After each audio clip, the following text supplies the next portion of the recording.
मर जाना कबूल है, उनके साथ जाना हमको कभी कबूल नहीं है। ये अच्छी तरह जान लीजिए, समझ लीजिए, सब बोगस बात है। काहे के लिए बोल रहा है? कैसे ये सरकार बनी रहे और मुख्यमंत्री तेजस्वी यादव हो जाएं, इस दिशा में लालू प्रसाद जो है अपने तजुर्बे का इस्तेमाल करते हुए।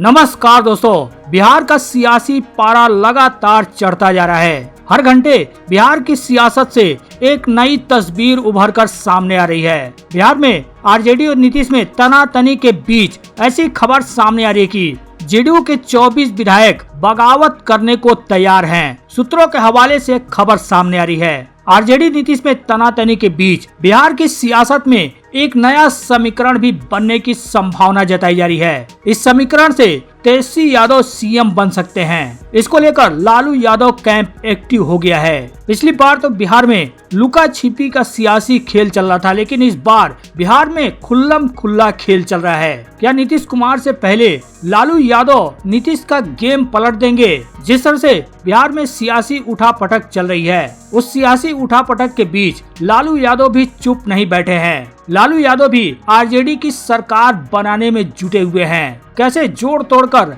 आरजेडी की सरकार बने, इस जुगाड़ में लालू यादव जुटे हुए हैं। सूत्रों का दावा है कि लालू यादव ने जीतन राम मांझी को भी बड़ा ऑफर दिया है। जीतन राम मांझी के बेटे संतोष सुमन को उप मुख्यमंत्री बनाने का वादा किया गया है। आप नवभारत टाइम्स की खबर देख सकते हैं। नवभारत टाइम्स के मुताबिक आरजेडी ने 120 विधायकों का बंदोबस्त कर लिया है। जिस तरह से कहा जा रहा है कि बिहार के लिए अगले 48 घंटे काफी महत्वपूर्ण है। भाजपा से चल रही उनकी बात भी किसी नतीजे पर पहुंच सकती है। उन्हें इस बात का भी भय है कि ज्यादा विलंब करने पर आरजेडी उनके विधायकों को तोड़ सकता है। हालांकि अभी तक आरजेडी ने जोड़ तोड़ से 120 विधायकों का बंदोबस्त कर लिया है। अब बिहार में चल रही फाइनल सियासी उठापटक के बीच अब लालू यादव एक्शन में आ गए हैं। आप इन खबरों को एक एक कर देख सकते हैं। जी न्यूज 18 के मुताबिक लालू यादव अब एक्शन मोड में आ गए हैं। तेजस्वी यादव को रावड़ी आवास पर बुलाया गया है, जिससे सियासी हलचल तेज है। वहीं एबीपी न्यूज की इस खबर को आप देख सकते हैं। एबीपी न्यूज ने लिखा है कि बिहार की सियासत में बन सकता है नया समीकरण,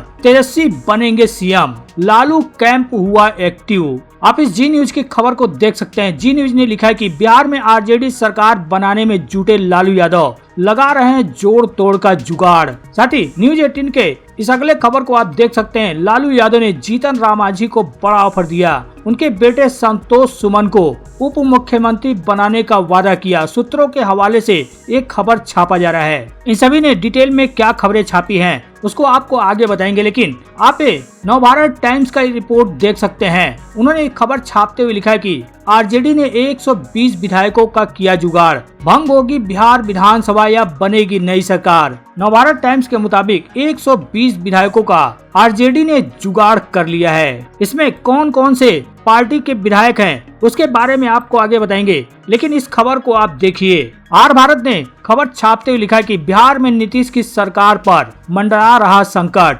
24 जेडीयू एमएलए बदल सकते हैं पाला। खबर छापते हुए लिखा गया है कि बिहार में बगावती सुर सुनाई दे सकती है।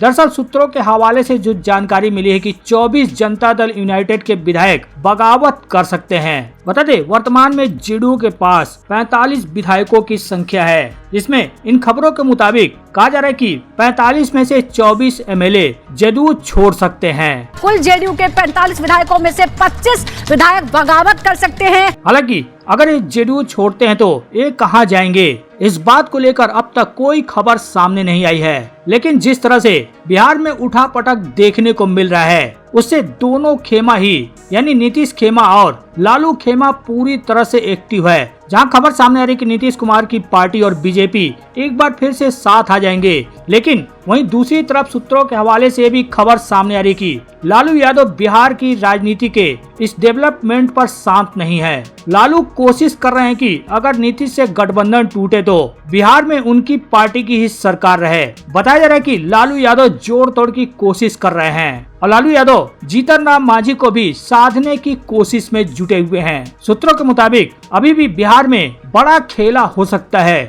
लालू यादव कोशिश कर रहे हैं कि नीतीश कुमार अगर बीजेपी के साथ चले भी जाएं तो बिहार में सरकार नहीं बना पाए। बताया जा रहा है कि लालू कोशिश कर रहे हैं कि नीतीश की पार्टी के विधायक तोड़कर आरजेडी के साथ लाए जाए, जिसकी वजह से गठबंधन की सरकार बिहार में बनी रहे। आशंका जताई जा रही है कि जैसा महाराष्ट्र में शिवसेना और शरद पवार की पार्टी एनसीपी के साथ हुआ, वैसा कहीं जेडीयू के साथ नहीं हो जाए। बिहार में आरजेडी की सरकार बनाने के लिए क्या गणित हो सकता है, कैसे आरजेडी की सरकार बन सकती है, उसको बताने से पहले आपको पिछले न्यूज पर ले चलते हैं, जिसमें नवभारत टाइम्स ने खबर छापते हुए लिखा कि आरजेडी ने 120 विधायकों का किया जुगाड़, जिसमें कहा जा रहा है कि असदुद्दीन ओवैसी के पार्टी के 1 विधायक, निर्दलीय के 1 विधायक और जीतन राम मांझी के पार्टी के 4 विधायकों पर आरजेडी की नजर है। इस तरह से उनके पास 120 विधायक होते हैं, फिर भी 2 की कमी हो रही है। विधानसभा अध्यक्ष अवध बिहारी चौधरी भी आरजेडी कोटे के हैं, उनसे भी लालू ने बातचीत की है। यही वजह है कि नीतीश कुमार अब अधिक इंतजार करने की स्थिति में नहीं है। और 2020 के चुनाव के नतीजे जो हैं उसकी बात करें तो 2020 में आरजेडी ने 75 सीटें जीती थी, बीजेपी ने 74, जेडीयू ने 43, कांग्रेस ने 19, लेफ्ट ने 12, ओवैसी की पार्टी ने 4 और हमने 4 सीटें जीती थी। बता दे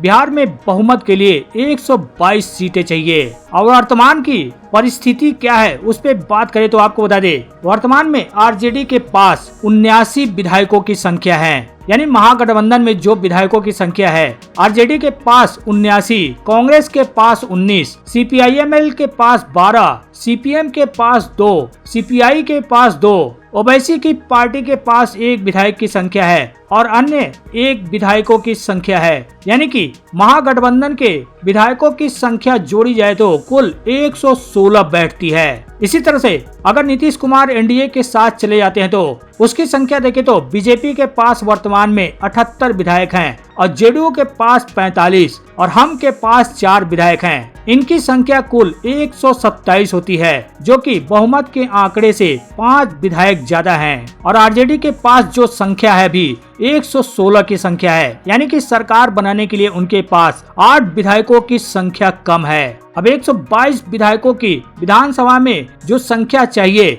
ये तभी पार हो सकता है जब जेडीयू के विधायक टूटे, तो आरजेडी, कांग्रेस, लेफ्ट, हम और ओवैसी के साथ मिलकर बिहार में आरजेडी सरकार बना सकती है। हालांकि अब तक ऐसी कोई खबरें सामने नहीं आई कि जेडीयू के विधायक टूटकर आरजेडी के साथ जाने को तैयार हैं। हालांकि खबरों के मुताबिक बिहार की राजनीति में अभी भी संभावनाओं का दौर जारी है, जहां एक तरफ नीतीश कुमार के एनडीए में जाने की संभावनाओं के कयास लगाए जा रहे हैं, तो दूसरी तरफ आरजेडी भी तेजस्वी यादव को सीएम बनाने की जुगत में जुटी हुई है। एक मीडिया चैनल के सूत्रों के हवाले से जो खबर सामने आ रही है कि तेजस्वी को सीएम बनाने के लिए लालू कैंप एक्टिव हो गया है। मीडिया चैनल के सूत्रों के मुताबिक सीएम नीतीश कुमार एनडीए के साथ जा सकते हैं, इसलिए अब लालू कैंप एक्टिव हो गया है। आरजेडी को जादुई आंकड़े तक पहुंचने के लिए सिर्फ 8 विधायकों की आवश्यकता है। आरजेडी एमआईएम के इकलौते विधायक व प्रदेश अध्यक्ष और निर्दलीय विधायक सुमित सिंह से संपर्क साध सकती है। इसके साथ ही जेडीयू से नाराज चल रहे विधायकों से भी आरजेडी संपर्क साधने की कोशिश करेगी। लेकिन इस बार बिहार में जिस तरह से खुल्लम खुल्ला खेल चल रहा है, समझिए लालू कैसे नीतीश कुमार का खेल पलट देंगे। इस बार सियासी खेल लुका छिपी का नहीं चल रहा है, बल्कि खुल्लम खुल्ला बातचीत हो रही है। जदयू और भाजपा के बीच समन्वय बिठाने की पूरी कवायद की जा रही है। तो वहीं एनडीए खेमा में नीतीश कुमार को लाने से पहले भाजपा सहयोगियों की ओर से बड़ी रणनीति भी तैयार की गई है। वहीं लालू यादव भी पूरी तरह से सक्रिय हो गए हैं। राजद के सभी विधायकों को उन्होंने पटना आने को कहा है और एकजुटता प्रदर्शित करने को कहा गया है। कहा जा रहा है कि राजद की ओर से जीतन राम मांझी को भी महागठबंधन में आने का ऑफर दिया गया है। सूत्रों के हवाले से जो खबर सामने है कि मांझी के बेटे संतोष कुमार को डिप्टी सीएम बनाने का वादा किए जाने की बात कही जा रही है। हालांकि ये भी खबर सामने आ रही है कि जीतन राम मांझी ने साफ तौर पर ऐसे किसी ऑफर से इनकार कर दिया है और एनडीए में बने रहने की बात हो रही है। लेकिन उन्होंने यह भी कह दिया कि राजनीतिक संभावनाओं का खेल है और यहाँ कभी भी कुछ भी हो सकता है। दूसरी ओर यह भी सूचना आ रही है कि लालू यादव की ओर से बैकडोर कम्युनिकेशन जारी है और आने वाले समय में कुछ भी हो सकता है। ऐसा नहीं है कि लालू यादव अभी से एक्टिव हुए हैं। लालू यादव इस बार शुरू से सतर्क रहे। बता दें कि बिहार में महागठबंधन की सरकार को लेकर लालू यादव शुरू से सतर्क रहे। इसको देखते हुए ही शिक्षा मंत्री चंद्रशेखर को हाल में उन्होंने हटाया था। तो मंशा यही थी कि वह नीतीश कुमार से विवाद नहीं चाहते थे, लेकिन अब उनको भी ऐसा लगने लगा है कि नीतीश कुमार कहीं न कहीं कुछ करने वाले हैं, क्योंकि इसके कई संकेत मिल रहे हैं। बताया जा रहा है कि लालू यादव ने भी तैयारी शुरू कर दी है। जिस तरह से स्पीकर पद को लेकर राजद ने सोची समझी रणनीति चली, उससे भी कहीं न कहीं साफ तौर से दिखाई दे रहा है कि लालू यादव ने पहले से रणनीति बनाई हुई है। कहा जा रहा है कि लालू यादव ने जब से स्पीकर का पद लिया था और अपने बेहद करीबी अवध बिहारी चौधरी को विधानसभा अध्यक्ष बनाया था, तो कहीं न कहीं आज ही का दिन ध्यान में रहा था। बहुमत के करीब राजद पहुंच सकता है। इसी बीच स्पीकर कुछ खेल कर सकते हैं। लगातार स्पीकर के संपर्क में है। इसके पहले भी उनकी स्पीकर से बैठक हुई थी। स्पीकर के जरिए उनकी कोशिश होगी कि कैसे इस मुसीबत से निपटा जाए, क्योंकि लालू यादव के पास कोई दूसरा विकल्प नहीं है। दरअसल बता दे, नीतीश कुमार के पास दो विकल्प हमेशा रहता है, क्योंकि वह भाजपा और महागठबंधन दोनों ओर सहज महसूस करते हैं। लेकिन लालू यादव के पास विकल्प नहीं है, क्योंकि वोट बैंक की मजबूरी में वो भाजपा के साथ नहीं जा सकते। ऐसे में लालू यादव की कोशिश होगी कि अपने क्षेत्र के वैसे विधायकों को टारगेट किया जाए जो उनके विचारों और उनके क्षेत्र से संबंधित हो। स्पीकर के जरिए कोशिश की जाएगी कि बिहार में राजद की सरकार बन जाए। वहीं दूसरी ओर जेडीयू भी इस स्थिति को भांप कर रणनीति बना रही है। बहरहाल आने वाले घंटों में, दिनों में जो डेवलपमेंट होगा वो बड़ा ही दिलचस्प होने वाला है।